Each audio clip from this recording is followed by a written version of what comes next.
Han, kumusta yung check-up natin sa doktor nung isang araw? May result na ba? Ang alin doon, Han?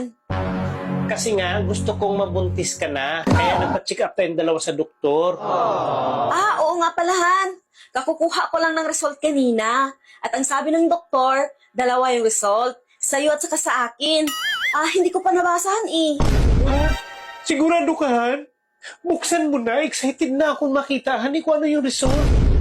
Sandali lang, Han, ah. Nandito eh.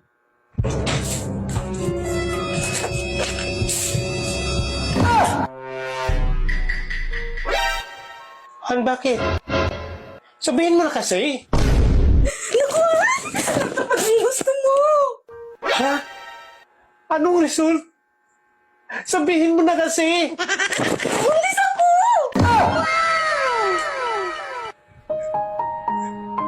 Salamat, natupad na talaga yung pangarap ko. Ano yung isa, ano yung result? Han, bakit? Binibitin mo naman ako eh. Magkulaps ako sa'yo sa sobrang excited at tuwa. Ha? Sabihin mo na. Baog ka!